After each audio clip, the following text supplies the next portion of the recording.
Tito capítulo 3. Según la versión que tengan de la Biblia van a encontrar que hay diferentes títulos. Y el título obviamente es un agregado, no es que estaba allí escrito en el original, sino es a modo de tener una referencia de que puede estar hablando lo que continúa en ese capítulo. En este caso dice justificados por gracia. Otros hablan de deberes, otros hablan de responsabilidades. Así que bueno, el título nos deja ver o nos dice en muy grosso modo de qué puede estar hablando, pero muchas veces, según la versión que sea, puede haber otro título, porque dentro de un mismo capítulo puede tocar varios temas. Generalmente el título hace hincapié en el corazón del capítulo, pero muchas veces el capítulo toca varias aristas, así que bueno, puede tener diferentes connotaciones el título. Bueno, ahora voy a leerles capítulo 3 de Tito. Lo que les voy a leer va del versículo 3 al 8, ¿está? Del 3 al 8. Yo, por respeto al capítulo, voy a arrancar desde el 1 por tener un contexto nada más. Pero voy a pararme desde el verso 3 al verso 8 de Tito, ¿está? Capítulo 3. Voy a leerlo. Dice así. Recuérdales que se sujeten a los gobernantes y autoridades, que obedezcan, que estén dispuestos a toda buena obra, que a nadie difamen, que no sean pendencieros, sino amables, mostrando toda mansedumbre para con todos los hombres. Esto es muy similar a lo que leíamos o compartía en la prédica anterior, lo que está hablando acá Pablo a Tito, ¿no? Sigo con el verso 3, que es donde voy a pararme de ahí en adelante. Porque nosotros también éramos en otro tiempo insensatos, rebeldes, extraviados, esclavos de debilidades y deleites diversos, viviendo en malicia y envidia, aborrecibles y aborreciéndonos unos a otros. Pero cuando se manifestó la bondad de Dios nuestro Salvador y su amor para con los hombres, nos salvó, no por obras de justicia que nosotros hubiéramos hecho, sino por su misericordia, por el lavamiento de la regeneración y por la renovación en el Espíritu Santo, el cual derramó en nosotros abundantemente por Jesucristo como nuestro Salvador, para que justificados por su gracia, viniésemos a ser herederos conforme a la esperanza de la vida eterna. Palabra fiel es esta. Y en estas cosas quiero que insistas con firmeza para los que creen en Dios, para que los que creen en Dios procuren ocuparse en buenas obras. Estas cosas son buenas y útiles a los hombres. Amén. Hasta ahí. Bueno, acá tenemos a Pablo escribiéndole a Tito como pastor. Y esta es una carta que generalmente se le denomina una carta pastoral. Fíjate, para hacer algo no es de lo que voy a hablar ni de lo que voy a hacer hincapié, pero necesito explicarlo porque me nace hacerlo. Fíjate el verso 10, que no lo vamos a leer hoy, que dice: al hombre que cause divisiones después de una y otra amonestación, deséchalo. Fíjate que si esto lo tuviese que hacer toda la iglesia y no fuese una carta dirigida a un pastor, sino una carta que lo lee cualquiera y lo va a tomar y aplicar a su vida, imagínate, no sé, en reuniones hermanos echándose unos a otros de las congregaciones porque, no sé, quiso corregir a un hermano, le marcó un error y como el hermano persiste, otro hermano va y lo echa. Una locura. Pero bueno, lamentablemente hay gente que toma literal la palabra o la saca de contexto o no tiene ni idea por qué está escrito y reaccionan como les parece. Entonces, bueno, esta carta va en sí dirigida a un pastor para que dirija una iglesia. El verso 10 lo deja claro cuando dice: al hombre que cause divisiones después de una y otra amonestación, deséchalo. Eso no lo va a hacer un miembro de la iglesia. Pero bueno, de eso no voy a hablar. Quería hacer esa acotación porque me parece interesante. Lo que quiero compartirles y lo que quiero que nos enfoquemos es de lo que va del 3 al 8 en principio.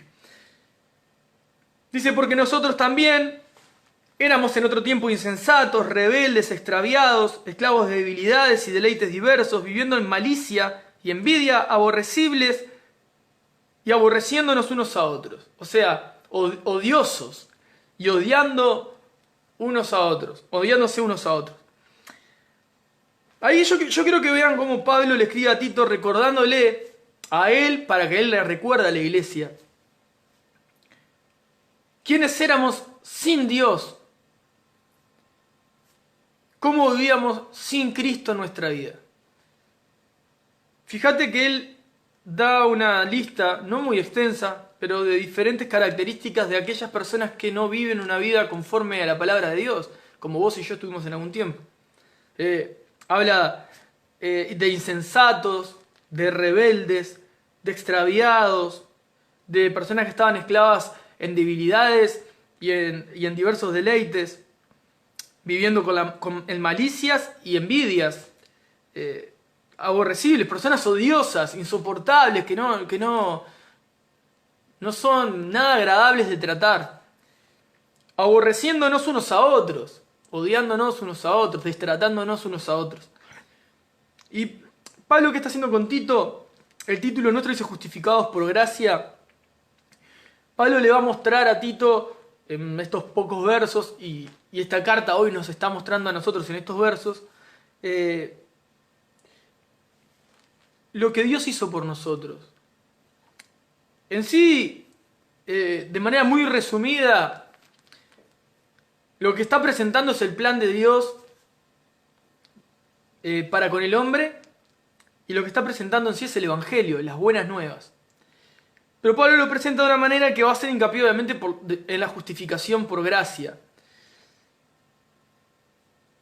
Yo creo que podamos leer el verso 3, como ya lo leí, o lo puedas leer de nuevo. Y quizás no te encuentres entre esos nombres, quizás no eras una persona insensata o rebelde, aunque si lees la palabra claramente te vas a encontrar entre ellos. Extraviado indudablemente, un esclavo de debilidades indudablemente, pero quizás algunos no se sientan así, que no hayan vivido en tales pecados, pero seguramente en algunos otros que no estén ahí sí ahondaron y frecuentaron, y hasta quizá hoy sigan luchando con ellos. Para que pensemos en la condición en la que estábamos nosotros, en la que estabas vos y en la que estaba yo, antes que se manifestara la bondad de Dios en nuestras vidas. Porque fíjate que el verso 4, Pablo le dice a Tito: pero cuando se manifestó la bondad de Dios, nuestro Salvador, Jesús, y su amor para con los hombres. El 5 dice: nos salvó, no nos salvará, nos salvó. En la cruz nos salvó. No por obras de justicia que nosotros hubiéramos hecho. Y ahí me detengo. ¿Para qué? Porque fíjate la sabiduría de Pablo, obviamente inspirado por el Espíritu Santo, escribiéndole a Tito, un pastor, para que estas cosas no las olvide.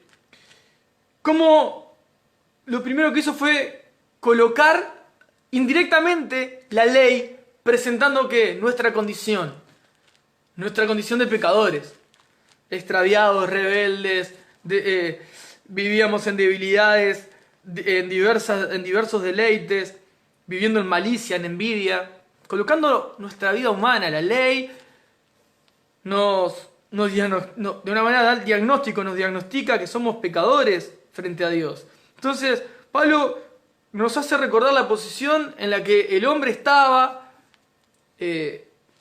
sin Dios, o nosotros estábamos sin Dios. Y luego aclara: pero cuando se manifestó la bondad de Dios, nuestro Salvador, y su amor para con los hombres, nos salvó.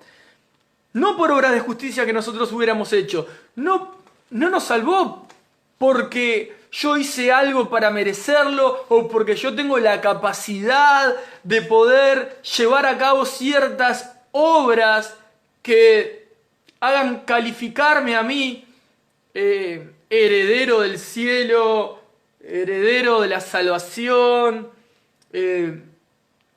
me gane el favor de Dios por la capacidad que yo tenga de obrar. Que si de hecho hubiese chance o hubiera oportunidad de poder serlo, probablemente vos y yo diríamos lo mismo que el apóstol Pablo a Tito. No por obras de justicia que nosotros hubiéramos hecho, sino que nos salvó porque dice, por su misericordia. Por su misericordia. Y habíamos dicho que misericordia era y es sentir en nuestro corazón las miserias ajenas. O sea, Dios nos salvó porque Él vio la miseria que había en nosotros. Y su corazón, por decirlo de una manera, fue movido a misericordia y nos salvó. No por las obras que uno pueda lograr hacer, no por quién pueda llegar a ser vos o pueda ser yo, porque eso no califica en lo más mínimo para ser salvos, sino por su misericordia, por el lavamiento de la regeneración y por la renovación en el Espíritu Santo. Este verso 5, Tito 3:5, se lo dejo de ver a alguno de ustedes que pueda hacerlo después. Pónganlo en los comentarios de abajo. Pongan el verso en la versión NTV, ¿tá? Para que después cuando vean el video, los que estén ahí, vean los comentarios, puedan ver lo que dice en este versículo en la nueva traducción viviente, la NTV, que también es literal como esta, pero es una versión más latina y contemporánea, ¿sí? También se traduce letra por letra, palabra por palabra, pero en un idioma actual. Después hay otras que son contextuales, que dicen, escriben lo que quiere decir el verso y no palabra por palabra. La Reina Valera y la NTV, las dos son literales, así que está bueno.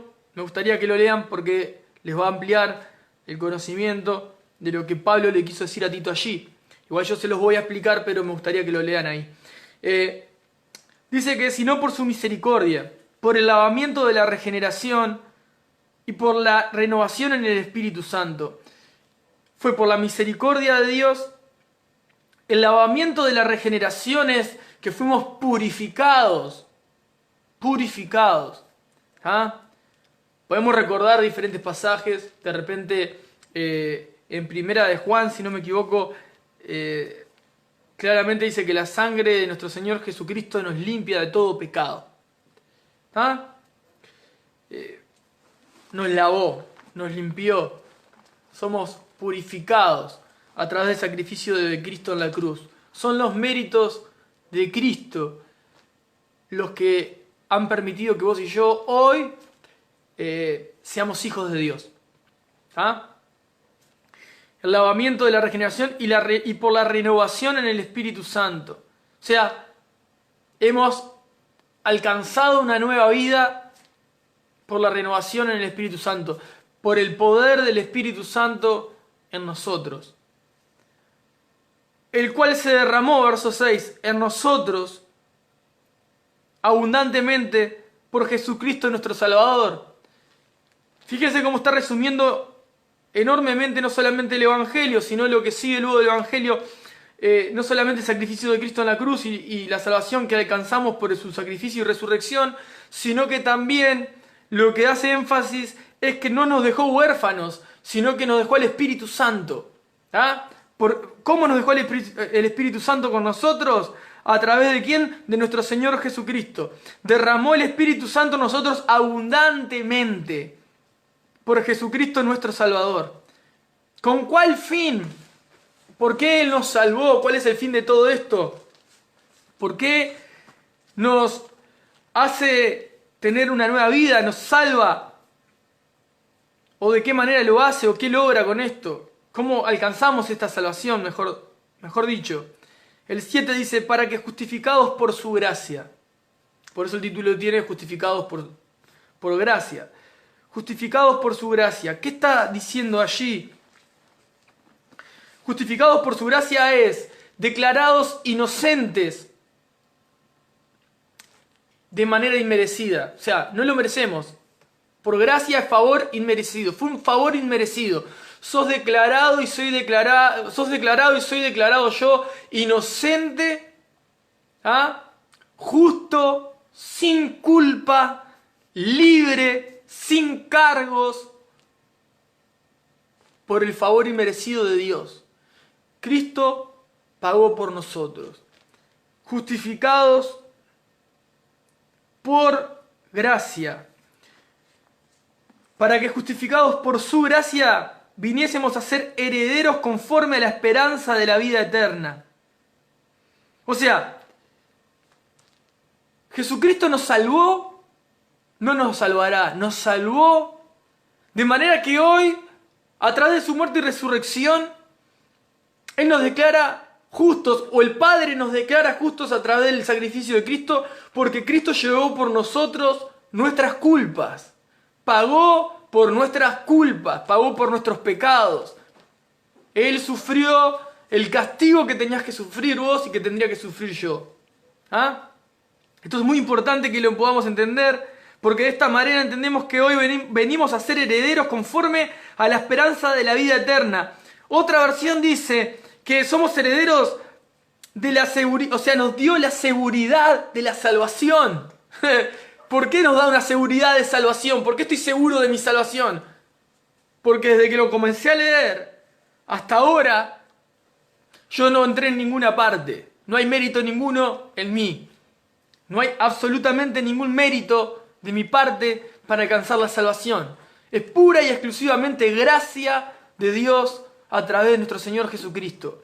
Fíjate que el versículo 3 lo único que hace es condicionarme o colocarme en la condición de pecador, de rebelde, insensato, extraviado, perdido. Y que es nuestro Señor Jesucristo el que nos salvó. No por obras, no por nada que vos y yo pudiéramos hacer, sino exclusivamente por misericordia. A través de la obra de Él en la cruz y por el poder del Espíritu Santo nos dio una nueva vida. Una nueva vida. Otra versión dice que es como si hubiésemos vuelto a nacer. Nosotros le llamamos comúnmente un nuevo nacimiento, como dice Pablo de los Corintios. El que está en Cristo nueva criatura es, las cosas viejas pasaron, y aquí todas son hechas nuevas. Ahora, no es que literalmente, como Jesús le explica a Nicodemo, no es que vas a entrar en la matriz de tu madre y vayas a volver a salir, sino que nacimos espiritualmente. Verso 8. Palabra fiel es esta. ¿Cuál palabra es fiel? Todo lo que vengo leyendo anteriormente.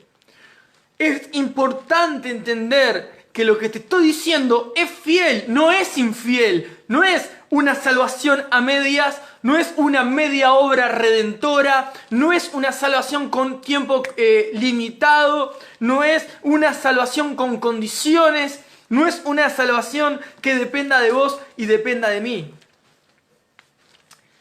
Para nada, totalmente lo contrario. Esta salvación es fiel porque Dios es fiel y Él no miente. Y Él no puede negarse a sí mismo.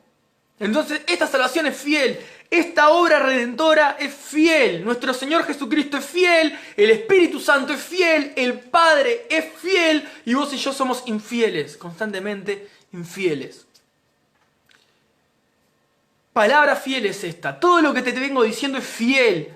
Es digno de confianza. Es digno de entregarnos por completo a lo que dice anteriormente. Ahora, sabiendo que vos y yo no tenemos ningún tipo de mérito en la obra redentora, en los méritos de Cristo no participamos porque son los méritos de Cristo, lo que Cristo hizo por vos y por mí. En la justificación tampoco participamos porque es a través de la fe que nos ha dado Dios como regalo, por gracia. ¿Por qué estoy explicando todo esto? Porque al entender que nos salimos totalmente del hecho de entender que podamos alcanzar el título de hijos de Dios o el cielo por méritos propios, si entendemos que nosotros no tenemos ninguna parte en este orden de salvación, desde el llamado hasta la regeneración, la conversión, en eso no participamos. Es la obra de Cristo y el poder del Espíritu Santo obrando en nosotros. Si entendemos que esto es fiel y esto es así,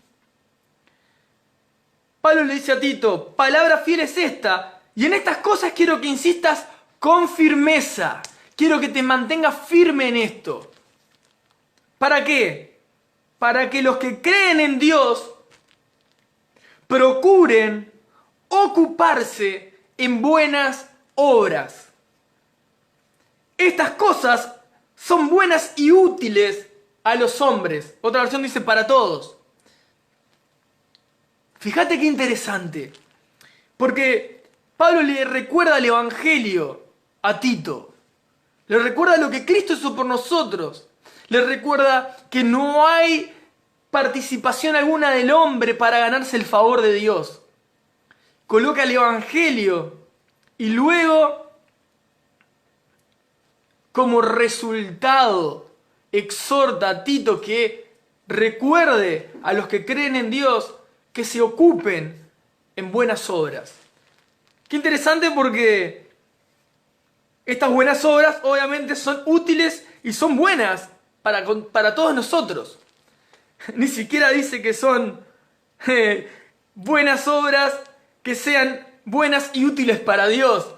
Dice que son buenas para vos y para mí. O sea que hasta lo que vos haces no es que sea bueno para Dios, sino que Dios lo permite para que sea bueno y provechoso para tu vida y para la mía como parte del cuerpo de Cristo.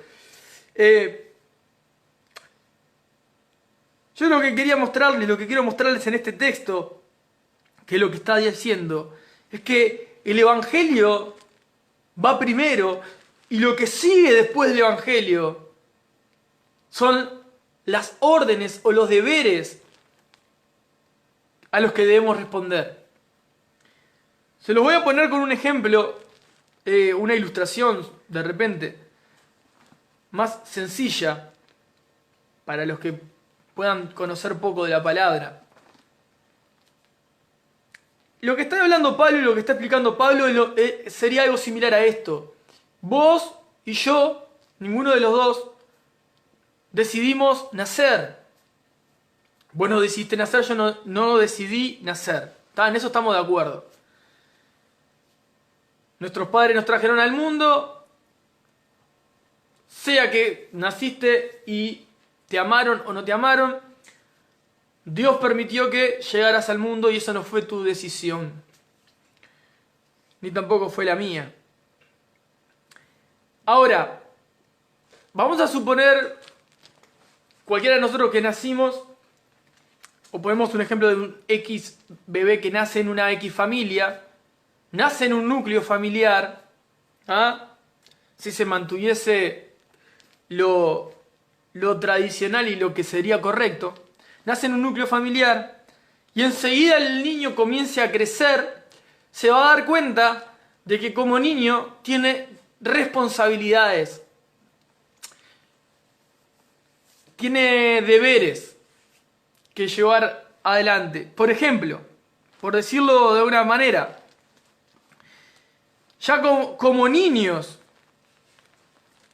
el niño ya tiene tareas puestas por sus padres, deberes que debe cumplir, no sé, de hacer su cama, tender su cama o ayudar en la casa en algo, responsabilidades y deberes que tienen que cumplir, y ahí cada familia es diferente, cada familia va a aplicar diferentes tareas, diferentes deberes, pero el patrón que se va a cumplir obviamente es que ya desde la niñez se respetan ciertas normas, ciertas reglas, y el niño aprende lo que son las responsabilidades de la niñez.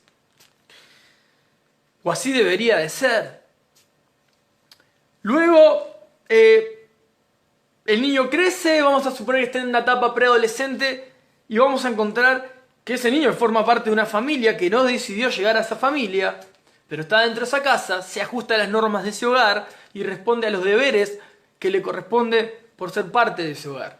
¿Y qué sucede? Un preadolescente estudia, se esfuerza en estudiar todo el año para tener el verano libre, se encarga de tareas capaz un poco más difíciles en el hogar para poder de repente tener sus tiempos en su casa o tener una cierta recompensa o poder tener ciertos privilegios, etcétera, etcétera, dentro de lo que es su casa, su hogar y demás.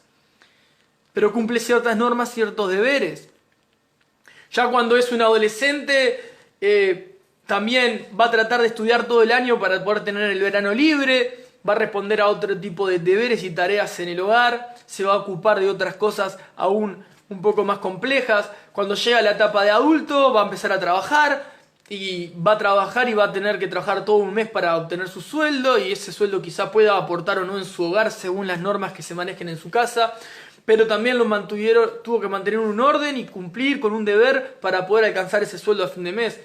Cuando la persona ya deja de ser simplemente un adulto y pasa a formar su familia, a tener su esposa o su esposo según la persona y tener hijos, esa persona ya comienza a entender que tiene otra cantidad de responsabilidades y de deberes en los cuales cumplir dentro de las normas que se encuentran en su hogar. A lo que voy con esto es que desde el comienzo de la vida, desde el momento que formamos parte de una familia hasta que formamos otra, toda nuestra vida se trató de responder a diferentes deberes, a diferentes órdenes. Lo hablábamos en la prédica anterior, cómo respondemos frente a las obligaciones o frente al llamado, a la exhortación de obrar, de hacer. Nosotros desde que nacemos empezamos a tener un poco de conciencia, comenzamos a ser preparados por nuestros padres y demás para aprender a responder y a hacer deberes. ¿A qué voy con esto? Salvando las distancias y a grandes rasgos, diría que el reino de los cielos es semejante a, y contaría todo lo que les dije. En el orden espiritual es igual, en la vida espiritual el cristiano pasa lo mismo. Como ese niño que no decidió nacer en esa familia, vos y yo no decidimos nacer en cierta familia, con ciertas normas, con ciertos deberes que cumplir y todo un protocolo al desarrollo de nuestra vida. Como cristianos no decidimos nacer de nuevo. Vos no dijiste, te despertaste y dijiste, bueno, hoy voy a nacer de nuevo. Hoy me voy a entregar por completo a Cristo y el Espíritu Santo va a venir a morar en mí. No, eso lo decidió Dios. Desde el día, la hora, el momento y la forma. Vos no decidiste llegar a Cristo un día. Vos no lo encontraste a Cristo porque Cristo no estaba perdido, estabas perdido vos. Por lo tanto te encontró Cristo a vos. Él fue a buscar a la oveja perdida. No, la oveja perdida salió a buscar al pastor perdido. Entonces, en el orden espiritual, en la vida cristiana pasa lo mismo. Vos y yo no decidimos nacer de nuevo. Nacimos por gracia, por favor inmerecido, por misericordia, por las bondades de Dios, por los méritos de Cristo. Pero, y ahora viene sí el tema, todo lo que te estoy diciendo, las bondades de Cristo, la misericordia, el nuevo nacimiento, el sacrificio de Cristo en la cruz, nos guió al arrepentimiento, etcétera, etcétera, etcétera. Todo esto encierra el Evangelio, lo que Pablo le estaba diciendo a Tito. Y es muy importante recordar siempre el Evangelio y predicarnos el Evangelio todo el tiempo, para no creer que de repente lo que yo haga va a hacer que gane un lugar de privilegio delante de Dios, o que voy a alcanzar un mayor título que el de hijo de Dios, o buscar una mejor posición espiritual, o lo que quieras imaginarte, que lamentablemente el corazón humano se engaña todo el tiempo, y aunque entiende que es por gracia la salvación, sigue creyendo que es por obras. Lamentablemente es así. El que no obra generalmente se para en la posición de rebelde, aunque sí está siendo rebelde, pero orgullosamente se siente rebelde, diciendo no quiero obrar porque, no sé, no merezco nada de lo que Dios hizo por mí. Y le diríamos, wow, qué santo, qué humildad la que tenés. Es irónico, ¿no? Pero después tenés al otro que va a querer hacer obras, pero inconscientemente cree que pueda estar haciendo, al hacer eso pueda estar alcanzando el favor de Dios, o logrando que Dios se conmueva de tal manera que le dé algo más, porque es una persona esforzada. Y nada más lejos que eso. los méritos de Cristo en la cruz, su resurrección por nosotros, eso es suficiente. Ya no, todo lo que nosotros obramos y hacemos es a modo de gratitud y es a modo de agradarle a Él, de mostrarle que estamos interesados en lo que Él está interesado. Me estoy tomando de tiempo porque para mí es importante entender por qué el cristiano obra, por qué el cristiano tiene deberes, responsabilidades. Romanos 12 tienen un título allí en las Biblias tradicionales que dice deberes cristianos. No lo voy a ir a leer ahí, pero anótenlo, después lo pueden leer. Me estoy tomando el tiempo para poder entender lo que Cristo hizo por nosotros y que Cristo lo hizo por nosotros y que no vamos a ganar un mejor lugar en el cielo por cómo vayamos a obrar, ni vamos a ganar un mejor lugar hoy, acá, ni una mayor posición, un nuevo título superior a hijos de Dios.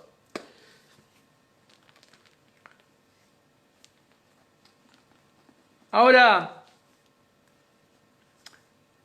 ¿por qué estoy haciendo énfasis en los deberes cristianos? Porque me parece muy importante y me parece que como hijos de Dios nuestra vida se tiene que llenar del Señor para poder obrar como Él manda y Él enseña a que obremos. Y ahora sí quiero que vayamos a 1 de Juan capítulo 4, porque Pablo a Tito le decía que los que creen en Dios que procuren ocuparse en buenas obras. Si vos crees en Dios, procurá ocupar tu vida en buenas obras. Yo tengo que procurar ocupar mi vida en buenas obras. Ahora hay una distinción acá que yo quiero enseñarles y espero que Dios me dé la gracia para poder transmitírtelo. Que las buenas obras son buenas obras si hay un ingrediente que no puede faltar. Si ese ingrediente falta, ya no es una buena obra. ¿Ah? Vos podés salir a darle de comer a la gente, vos podés salir a ayudar al enfermo, al huérfano, a la viuda, vas a poder socorrer a necesitados. Todo eso podríamos llamarles buenas obras, pero te puedo asegurar que vos lo podés hacer y Dios no lo vea como una buena obra.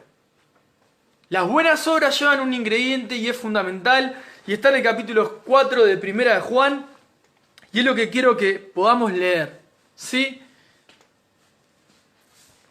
Si están ahí en 1 de Juan, el capítulo 4, vayan al verso 7, y ahí tienen un título que dice, Dios es amor.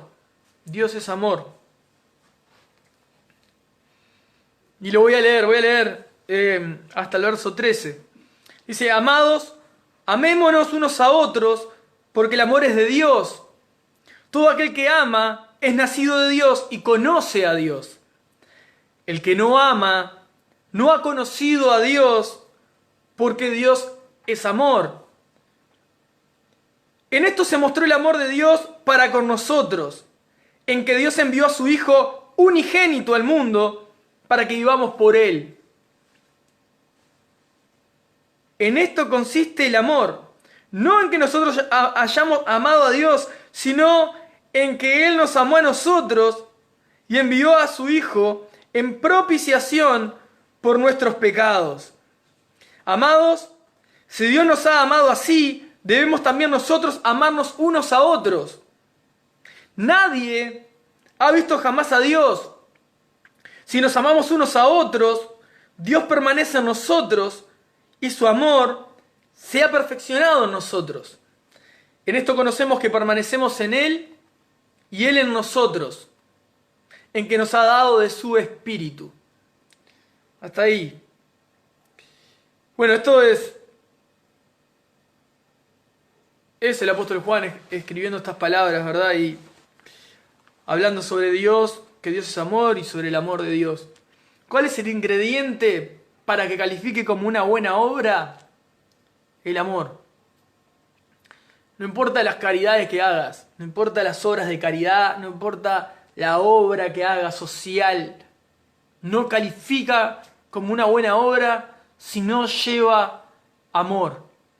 Y si lleva amor, lleva el Evangelio. Y si lleva amor, lleva a Jesucristo. Si lleva amor, lleva el carácter de Cristo. Y si lleva amor, lleva la forma en la que Cristo se manifiesta a través de nosotros. Entonces, una buena obra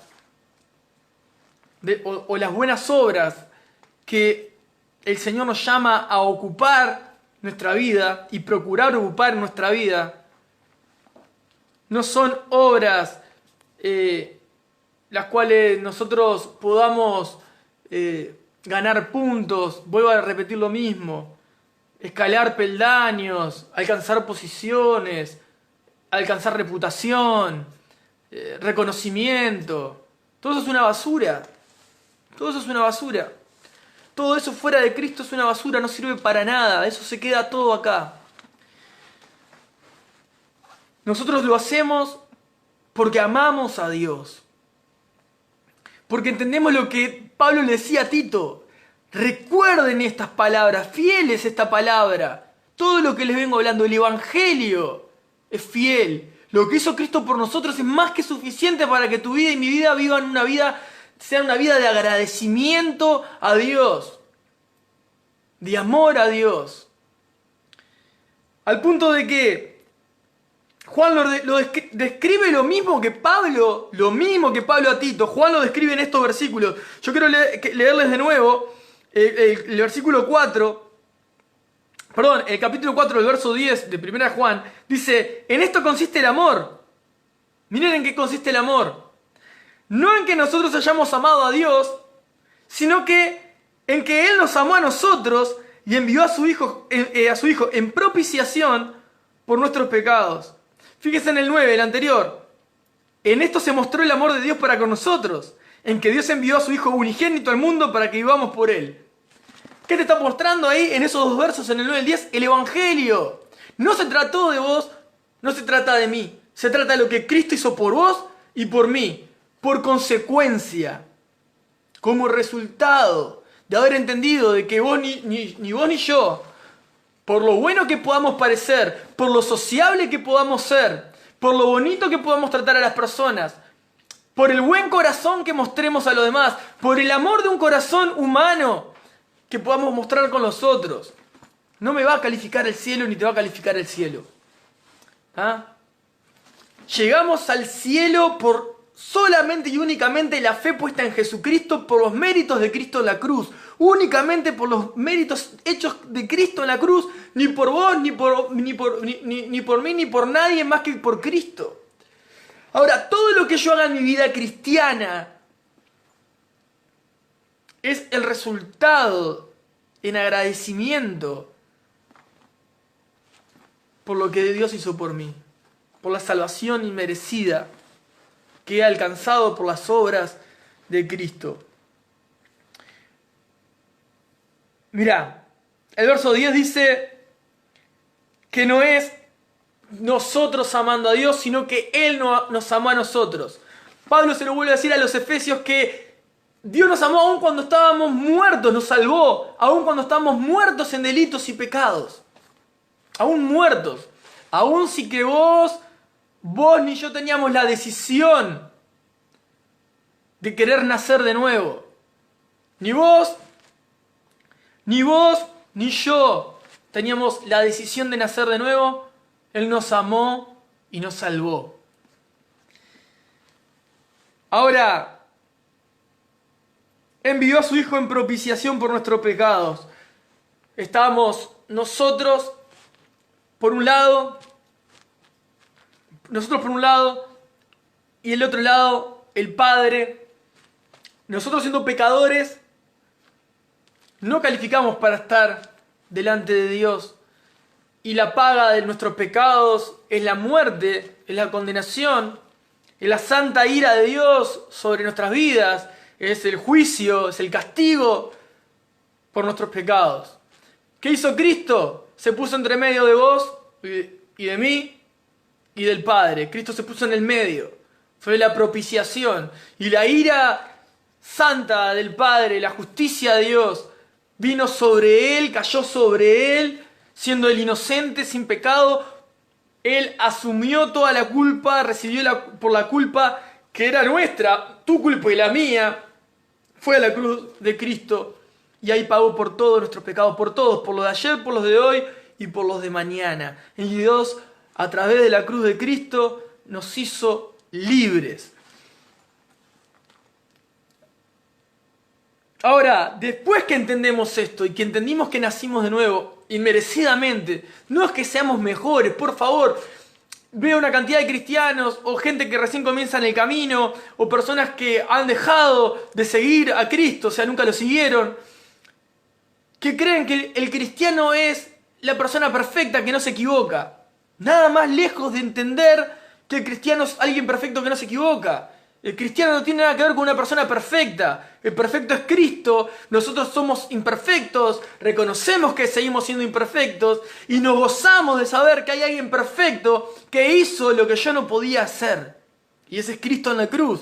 Por eso somos la única, y escuchen bien esto porque esto les sirve a todos ustedes. Somos la única, si le querés llamar así, religión en el mundo entero que no es por obras la salvación. Somos la única religión en el mundo entero en la que entiende que nosotros no estamos corriendo detrás de Dios tratando de buscarlo y tratando de salvarnos haciendo cosas para que Él nos reciba, sino que creemos que Él vino a buscarnos y Él nos salvó cuando nosotros ni pensábamos en Él, ni siquiera lo buscábamos.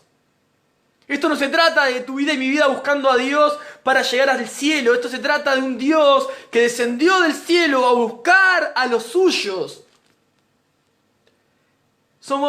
Los cristianos somos la única religión, te lo pongo entre paréntesis porque algunos tienen conceptos distintos de religión, en el mundo, que entendemos que Dios vino a buscar a los suyos, a sus hijos, a su iglesia. Y no se trató de que vos y yo salimos a buscarlo. Entonces no se trata de que vos y yo seamos perfectos. Se trata de que somos muy conscientes de lo imperfectos que somos y de cuánto necesitamos a Jesucristo en nuestra vida. Él es el hombre perfecto. Él es el intermediario. Es Él el camino. Él es el que da vida y salvación. Entonces no te asombres cuando empieces a conocer la vida cristiana y te encuentres con hombres que fallamos, que pecamos, que tropezamos, que no se nos hace un deporte, sino que nos duele, que realmente no nos gusta desagradar a nuestro Dios, que procuramos agradarlo. Es muy fácil enseguida poder señalar a que, mirá, y dice que es cristiano. Y sí, claro, porque no se trata de tu vida y la mía en perfección, aunque buscamos constantemente no fallar a Dios, vamos a fallar. Pero siempre recordar el Evangelio, no se trata de vos y de mí, se trata de lo que Cristo hizo en la cruz por nosotros. Lo que vos y yo no podemos alcanzar, una vida perfecta, lo hizo Cristo cuando vino a caminar a la tierra y siendo perfecto y sin culpa se entregó por vos y por mí. Quiero que medites en eso. Solo hubo un hombre bueno en la tierra y ese se entregó por nosotros. Y ese es nuestro Señor.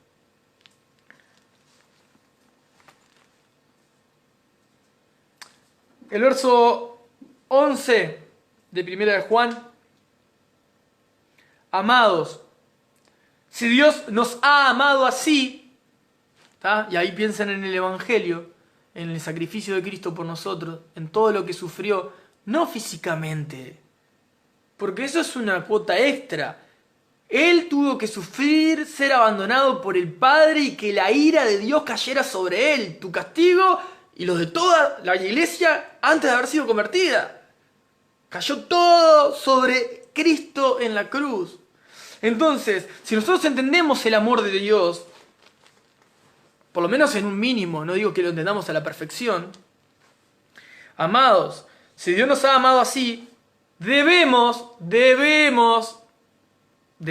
y esa es la palabra que me viene carcomiendo y me viene taladrando mi mente, que es la que quiero que ustedes puedan impregnar en su mente, entender que como cristianos tenemos deberes. Debemos también nosotros amarnos unos a otros. Vos y yo tenemos que aprender a amarnos. Y esto que dice acá, el verso 11, debemos también amarnos unos a otros. Debemos, son deberes, lo que claramente Pablo a Tito decía, y se los quiero leer en el verso 8, palabra fiel es esta, y en estas cosas quiero que insistas con firmeza, para que los que creen en Dios procuren ocuparse en buenas obras. Estas son buenas y útiles para todos. ¿Cuáles son estas buenas obras? Amar.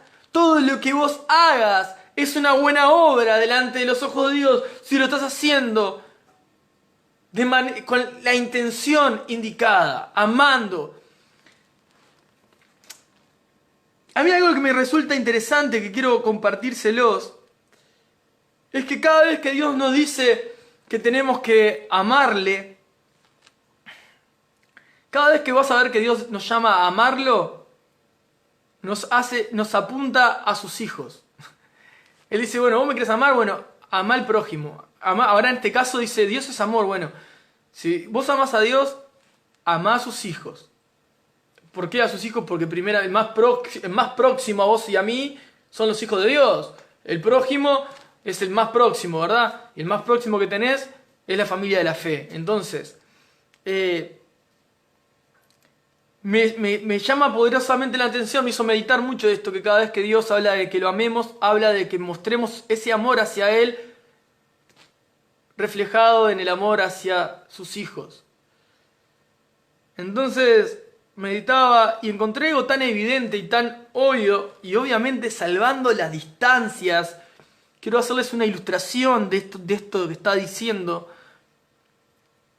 para que ustedes mismos en su propia vida, en su vida personal, lo puedan ver.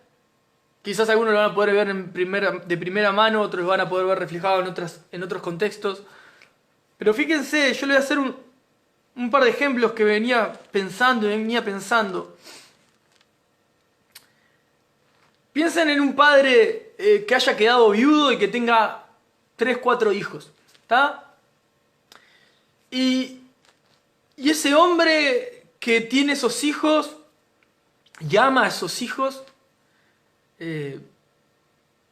conoce una mujer, y esa mujer, cuando lo conoce y conoce a sus hijos, esa mujer se desvive por esos hijos, los hijos de él, y se enamora de esos hijos, y muestra ese amor por esos hijos de tal manera que este padre que era hasta el momento viudo, la ve a ella, ya le gustaba, ya estaba enamorado, por decir una manera, pero cuando ve cómo ama a sus hijos, esa mujer ha ganado más de la mitad del corazón del hombre, prácticamente todo el corazón del hombre. ¿Por qué? Porque si ese hombre ve a esa mujer y ve cómo esa mujer ama a sus hijos, amar a sus hijos, es hasta aún más, para él es aún mayor, de una manera más grande o más importante que el amor de la forma que podría amarlo a él primeramente. De alguna manera él dice, bueno, si vos me amás a mí, vas a tener que amarlos a ellos porque ellos vienen conmigo, ellos son parte de mí. Y obviamente si esa mujer viene y en primera mano ya ama a esos niños, esa mujer se ha ganado más de la mitad del corazón del hombre, ¿no? Lo podemos poner en un ejemplo como, vamos a pensarlo del lado de una mujer que tenga también 3 o 4 niños y ella está sola y conoce a un hombre, y ese hombre cuando la conoce se enamora de ella, y cuando ve a esos niños los toma como propios y los ama. Esa mujer, cuando ve el amor de ese hombre por sus hijos, esa mujer se va a derretir en las manos de ese hombre por la forma en que ese hombre ama a sus hijos, porque sus hijos son de ella, son parte de su vida. No vino ella sola y el hombre vino y dijo, bueno, te amo a vos, el resto desechalos. No, si me vas a amar vas a tener que amar todo lo que viene conmigo. Y ahí voy a entrar a este punto. Fíjate al revés. Si hubiese llegado ese hombre a la vida de esta mujer y hubiese rechazado a esos niños, odiado a esos niños, obviamente que el corazón de esa mujer se hubiese dolido y lo hubiese rechazado, aunque ya estaría amándolo, y aunque él mostrara amor hacia ella, en parte no estaría mostrando amor real hacia ella, sino amara lo que ella trae. Lo mismo podría pasar en el caso de que fuese distinto. Si fuese en el caso del hombre viudo, conoce a esa mujer y esa mujer lo ama, pero cuando ve a los niños rechaza a esos hijos. ¿Cómo se sentiría el hombre? Aunque él amara a esa mujer o sintiera cosas, no dejaría que esa relación avance. ¿A qué voy con esto? Para que no piensen que me voy por las ramas tampoco. Fíjense cómo hace Dios con nosotros. Él nos recibe en su familia y nos llama a amar lo que Él ama. Nos llama a interesarnos por lo que a Él se interesa. Nos llama a servir por los que Él se ha dado en sacrificio y al servicio. Nos llama a sacrificarnos por lo que Él se ha sacrificado.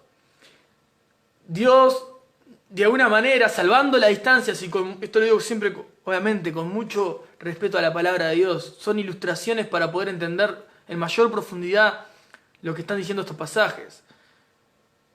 Dios nos está diciendo, ¿me amás? Primer mandamiento, ¿verdad? Sí, Señor, yo te amo. Perfecto. Demostrámelo amando a los que yo amo. Demostrámelo amando a los que yo amo. Fíjense en el verso 20 del capítulo 4. Voy a leer el 20 y el 21. Si alguno dice, yo amo a Dios y aborrece a su hermano, es mentiroso. Pues el que no ama a su hermano, a quien ha visto, ¿cómo puede amar a Dios a quien no lo ha visto? Y nosotros tenemos este mandamiento de Él: el que ama a Dios, ame también a su hermano. Sigamos al 5, capítulo 5. Todo aquel que cree que Jesús es el Cristo es nacido de Dios. Y todo aquel que ama al que engendró, o sea, al Padre, a Dios, ama también al que ha sido engendrado por Él, o sea, ama a todos los hijos de Él. En esto conocemos que amamos a los hijos de Dios, cuando amamos a Dios y guardamos sus mandamientos. Otra versión dice, en esto conocemos que amamos a Dios cuando guardamos sus mandamientos y amamos a sus hijos. Verso 3. Pues este es el amor a Dios, que guardemos sus mandamientos, y sus mandamientos no son gravosos, sus mandamientos no son difíciles, sus mandamientos no nos generan una carga pesada, sus mandamientos no son difíciles de llevar, sus mandamientos no son difíciles de poner en práctica. Otra versión dice, sus mandamientos no son preceptos insoportables. ¿Por qué ya no son mandamientos difíciles, gravosos? Porque así como te decía que cuando nacemos en una familia, desde niños ya tenemos deberes deberes que cumplir. Hoy en Cristo Jesús nacimos en esta familia espiritual, en la iglesia, somos hijos de Dios y tenemos deberes desde que comenzamos siendo bebés espirituales, por decir una manera, niños espirituales, ya tenemos deberes que cumplir. Pero a diferencia de que cuando nacemos en nuestras familias físicas, en esta familia cuando nacemos se nos pone al lado un gran maestro particular, que es el ayudador, el Espíritu Santo. Entonces, esta vida espiritual, esta nueva vida en Cristo, esta vida cristiana, demanda o exige una total dependencia del Espíritu Santo en nuestras vidas. Él es el ayudador. A diferencia de nuestra vida natural, que nacíamos y teníamos que hacer deberes, tenemos que hacer deberes o responder a deberes de diferente manera. Bueno, hoy como cristianos tenemos que responder a estos deberes. Pero tenemos al ayudador, al Espíritu Santo, que es el que nos equipa, que es el que nos guía, que es el que nos va a instruir, el que nos va a permitir llevar adelante tareas que quizá nunca te hubieses imaginado poder llevar adelante o responder de manera adecuada, de formas que quizá nunca te hubieses imaginado que podrías hacerlo. Bueno, esta vida cristiana en la que Dios nos dice, hey, ¿me amás? Bueno, amá a los que yo amo. Interesate por lo que yo me intereso. Mirá, fíjate esto, en un matrimonio. pongo ejemplo del matrimonio porque siempre hago la analogía de Cristo con la iglesia, ¿no? Pero fíjate en un matrimonio, cuando se conocen las personas, vos querés agradar, en mi caso yo quiero agradar a mi esposa, cuando la conocí quería agradarla. Y si mi esposa me decía, yo hago tal deporte, o hago tal arte, o tengo tal afición a algo, o mi pasión es la pintura, lo que quieras poner, ¿verdad? Yo como la amaba, o sentía ese amor y quería que ella viera mi amor hacia ella, me iba a interesar por lo que ella hacía. Vamos a suponer, como hoy hablaba de este hombre viudo que conoce a una mujer y él tiene hijos. Esa mujer, al conocerlo, si realmente quería amarlo y demostrarle que lo amaba, se iba a interesar por sus hijos. Iba a mostrar, iba a volcar el amor que tenía hacia él, iba a volcarlo a los hijos de este hombre. Porque se iba a interesar, porque quería agradarlo, quería demostrarle que se interesaba por lo que él se interesa. Los que están casados, bueno sería recordar también, bueno sería revernos. Si realmente nos interesamos por lo que se interesa nuestra pareja, en el caso de las esposas con sus esposos, en el caso de nosotros como esposos en nuestras esposas. ¿Qué cosas son las que te interesan? ¿Qué cosas son las que te apasionan? ¿Qué cosas son las que te han gustado? Porque no hay nada más tóxico, que eso lo conocíamos antes de Cristo, de conocernos y eliminar todo lo que nosotros podría apasionarnos o gustarnos por agradar al que tenemos al lado para que no se ofenda, por ejemplo. Y dejamos de ser uno mismo por agradar al otro, y eso no es amor. Sino que tendría que ser que genuinamente la otra persona se interesara por lo que uno se interesa, y que vos te interesaras genuinamente por lo que el otro le interesa, porque buscás agradarlo. No eliminándote, sino interesándote por el otro. Y hoy en día abundan las relaciones tóxicas fuera de Cristo, y a veces en Cristo lamentablemente puede también pasar, en que la persona que busca a la otra busca que sea a su imagen y semejanza. No a la imagen y semejanza de Cristo, sino a su imagen y semejanza. Quiero que no hagas esto, ni tengas esto, ni vayas a esto, ni te juntes con esto, ni que frecuentes esto. Y todas las pasiones que podrían ser volcadas en Cristo y ser una herramienta, sea de evangelización, sea para la gloria de Dios en cualquier área, se ven truncas, apagadas, podadas, cortadas. Y esa persona por dentro está muriendo por agradar a la persona que quiere amar. Porque esa persona demanda y no está amando. Porque no le interesó lo que al otro le apasionaba, sino que vio que lo que le apasionaba al otro no le interesaba, entonces voy a eliminarlo de mi vida. No, eso eliminarlo. Si vos me amás tenés que eliminarlo. No es así como Dios trata contigo y conmigo. Dios viene a nosotros le amamos y Él dice, bien, yo te amo y también los amo a ellos. Si vos me amás, mostrá interés por lo que yo muestro interés. Si querés agradarme, buscá amar a los que yo amo. ¿Sabes qué maravilloso es poder, y supongo que los que están casados lo viven, ¿no? Poder encontrar a tu esposa que te apoya, que se interesa por lo que a vos te apasiona o por lo que vos amás, que te incentiva o te motiva para que puedas hacer lo que a vos te gusta, sea que te divierta, sea que lo puedas usar para la gloria de Dios, sea que sea una herramienta ministerial, porque por favor no eliminemos, la vida cristiana no es solamente las cuatro paredes de un templo, la congregación, el servicio de fin de semana y se nos terminó la vida. Hay cosas que Dios coloca en nuestro corazón y que pueden ser pasiones que la otra persona no las tenga. De repente vos podés tener una persona al lado tuyo que ama la música, o podés tener una persona al lado tuyo que ama la lectura, podés tener una persona al lado tuyo que ame las artes, que ame, no sé, cualquier otro tipo de servicio. Y que vos quizás no te encuentres amando lo que él ama. Pero sí tenés que demostrarle que buscás agradarle, entonces te vas a interesar por lo que él ama. Y vas a encontrar cómo vos lo agradás cuando te interesás por lo que él ama. o lo que ella ama. Estoy hablando de personas, por eso uso el él ama, ¿no? Bueno, me estoy tomando el tiempo porque me parece muy importante esto y quizás capaz sea más largo de lo común esta prédica. Pero fíjate que toda buena obra es aquella que en el centro, en su corazón, tiene el amor de Dios. Tiene el amor de Dios.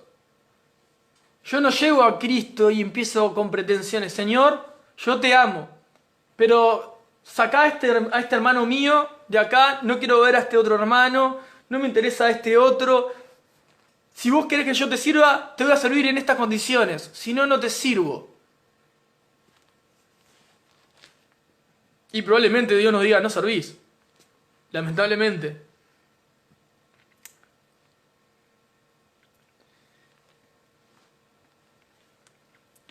Vuelvo al verso 11 del capítulo 4 de Primera de Juan. Amados, si Dios nos ha amado así, si Cristo se entregó, murió en sacrificio por tus pecados y por mis pecados, si entregó su vida, debemos también nosotros amarnos unos a otros.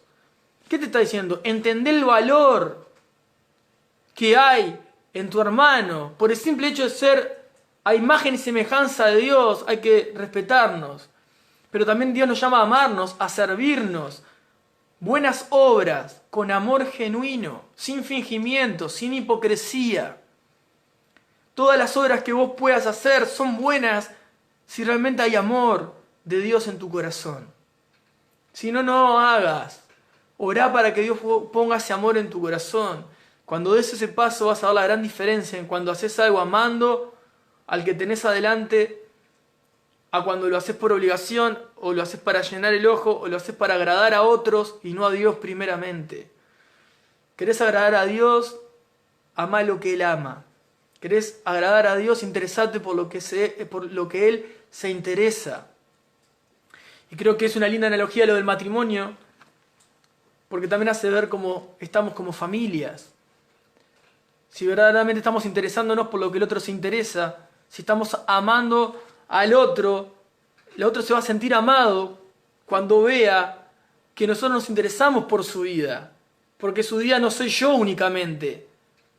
Su vida es su vida y tiene un montón de áreas en las que yo voy a estar pegado, pero no voy a ser parte muchas veces. ¿Entienden? Es muy importante entender eso. Porque es un ejemplo, salvando las distancias, se aplica el mismo patrón. O sea, Dios nos llama a ser imitadores de Él, ¿verdad? Entonces, de alguna manera, si Él nos lo llama a hacer con Él, debemos hacerlo en todas las áreas de nuestras vidas. ¿Vos querés que tu hijo se sienta amado por vos? Interesate por lo que a él le gusta y que no haga lo que vos querés que haga, sino amá a tu hijo demostrándole que tenés interés por lo que a él le gusta. Y te estás preocupando para que él pueda desarrollar lo que él ama hacer y que eso pueda ser volcado para la gloria de Cristo. ¿Se entiende? De esa manera las personas se sienten amadas, cuando ven que alguien se interesa por lo que él es y lo que él es muchas veces es el reflejo en lo que él hace. Dios nos llama a que lo amemos. Yo deseo amarlo de manera perfecta, ser perfeccionado en el amor. Yo sé que si vos te preguntas me vas a decir lo mismo, yo también quiero ser perfeccionado en el amor. Quiero que Dios vea que yo lo agrado. Y fíjense qué increíble, porque esto no está amarlo de esta manera y amando a lo que Él ama, interesándonos por lo que Él se interesa, no nos va a hacer ganar nada en esta tierra, ni alcanzar ser hijos, ni ser parte de la familia. Ya somos la familia de la fe, ya somos hijos, ya hemos sido salvos. Todo esto por méritos de Cristo, y todo lo que estoy hablando hoy es el resultado de una vida de agradecimiento, buscando agradarle al que nos salvó. Y es bueno que podamos meditar en esto, cómo estamos obrando. ¿Nos estamos interesando por los que Él ama? Te estás empezando por la casa, te estás interesando por tu esposa, por tu esposo, qué es lo que le gusta, qué es lo que le apasiona, qué es lo que ama, qué es lo que quiere hacer con su vida, más allá de la familia que tengamos, más allá de las cosas que tengamos como familia, el llamado que pueda tener a su vida. estamos interesándonos por el otro. Te estás interesando por los que tenés como amigos. Hay un dicho o un refrán que dice: los amigos de mis amigos son mis amigos. ¿Verdad? Bueno, tendríamos que decir: los amigos de mi amigo Jesús, los amigos de mi amigo son mis amigos. Los amigos de mi amigo son mis amigos. Jesús dijo: ya no los llamaré siervos, los llamaré amigos porque les he dado a conocer todas las cosas. Entonces, si Él nos llama a amar a sus hijos, Él también nos llama amigos. Bueno, ese refrán creo que es bien bíblico. Los amigos de mis amigos son mis amigos. Bueno, los amigos de mi amigo son mis amigos. Me tengo que interesar por ellos. Genuinamente. Porque busco agradar a Dios. Y bueno, si deseas agradar a Dios de esa forma, pedile a Dios que te ayude. Yo sé que no es fácil para muchos. Y otra de las cosas que es importante, todos procesamos la vida cristiana de manera diferente. Todos tenemos procesos distintos y todos reaccionamos de maneras diferentes frente a las buenas obras, frente al amor manifestado de las personas. Todos manifestamos el amor de manera distinta. Buscamos de que sea dentro de los parámetros bíblicos. Pero eso es lo lindo de ser diferentes. Quizás el que tengas al lado, tenés a tu esposa o a tu esposo a tu lado, a los que están solos puedan tener a sus amigos y quieren que sean de la forma que ellos quieren y esperan que reaccionen como ellos esperan que reaccionen. Y muchas veces reaccionan de manera totalmente diferente o piensan de manera diferente o demuestran de manera diferente o hacen de manera diferente y parece hasta frustrante muchas veces. Y esta conversación la he tenido con muchos de ustedes en estas semanas. Bueno, no te frustres, porque si en el caso de su matrimonio Dios colocó a la persona al lado tuyo, que sea de esa forma, porque es la forma que Dios tiene de tratar con tu corazón. Es la forma que Dios está puliendo tu carácter, está puliendo tu vida a la imagen de Cristo. Y no hay nada más maravilloso que poder interesarte por lo que la persona que tenés al lado también ama, también desea. Y está bueno también que puedas preguntarle, de repente, si hay cosas que ha dejado de hacer o ser por miedo que no te agraden a vos, y en sí no son pecaminosas en sí mismas. Muchas veces cuando llegamos a Cristo dejamos un montón de cosas de nuestra vieja vida. Yo fui uno y creo que muchos de ustedes. No porque las cosas en sí mismas sean pecaminosas, sino que nuestro corazón era pecaminoso y estaba extraviado y usaba las cosas de manera ilegítima. Pero hoy en Cristo podés tener pasión, deleite, buen gusto por ciertas cosas que no son pecaminosas, que antes no tenías la capacidad de disfrutarlas de manera legítima, pero hoy en Cristo, con un corazón regenerado, con el Espíritu Santo morando en vos, pueden ser herramientas para la gloria de Dios. Y lo importante es que no las hayas crucificado pensando que eran el pecado, cuando el pecado está en tu corazón. Y si crucificaste el pecado en tu corazón, quizás esas herramientas las puedas usar legítimamente para la gloria de Dios. Y no que la hayas crucificado, la hayas eliminado para agradar a otro que no sea Cristo. Y eso es muy real. Mirá, me acuerdo relaciones adolescentes, tóxicas, ¿no? Es muy normal. Recuerdo una cantidad de amigos que desde la adolescencia o preadolescencia, hoy ahora tiene novia, que ya no lo vemos más. Ya no aparece. Ya no se va a juntar más con nosotros. ¿Por qué era ese razonamiento? Porque obviamente la persona, aunque le encantaría juntarse con nosotros o estar en el grupo, se iba a limitar a todo para poder agradar a la persona que tenía al lado. Quizá ni le consultaba si le gustaba o no le gustaba juntarse con los demás, pero eliminaba todo lo que había alrededor con tal de agradar que estaba al lado. Pero no se daba cuenta que en realidad eso no es amor. Porque la persona tendría que amarlo con todo lo que tiene, con su grupo de amigos, con las personas que tiene en su familia. ¿Entienden? No va a haber cosa más dolorosa para un hombre o para una mujer en un matrimonio en que su esposo o su esposa no ame lo que él ama. Si ama, no digo que ame a sus suegros, pero que sí se interese por ellos y demuestre interés porque hay un hijo al lado de la persona o una hija, ¿no? de esas personas. Entonces, o no muestra interés por sus cuñados, vamos por decirle algo, ¿no? No va a haber nada más doloroso que irte de tu casa sin la bendición de tu esposo o de tu esposa, de que vas a ir a hacer algo que te agrada, que te gusta, que crees que es para la gloria de Dios o que te va a hacer bien en tu vida, y no encuentres el apoyo, no encuentres el interés de la persona que tenés al lado, que se pueda sacrificar para que vos puedas seguir adelante, alcanzarlo y disfrutar. Porque no disfruta de verte disfrutar, sino disfruta de verte disfrutar con solamente ella. En el caso de ella digo la persona, no mujer u hombre. Estas son algunas cosas de las que debemos meditar para ver si realmente estamos amando correctamente. Porque si esto en el núcleo más cercano, que es el matrimonio, o la familia, con tus hijos, o con los que tenés a tu lado en tu casa, está funcionando mal, tu amor a Dios está mal apuntado. Tu forma de amar a Dios está mal apuntada.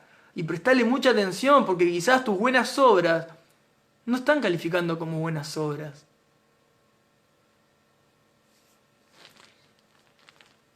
Espero que les sea de bendición y espero que les sirva para profundizar en su vida con Dios.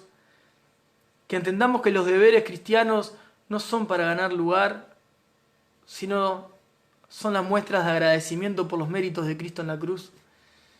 Y que Dios nos enseñe a amar, que nos enseñe a amarlo, que nos enseñe a amarlo a Él, porque si aprendemos a amarlo a Él, se va a ver reflejado en el amor entre vos y yo y nuestros hermanos por donde quiera que se encuentren. Que Dios los bendiga. Un abrazo para todos. Les doy gracias por soportarme hasta esta hora. Para los que entraron después, les va a quedar la prédica colgada. Para los que nos están viendo de Argentina, un abrazo para ustedes. Estaba Mayra, estaba David por ahí.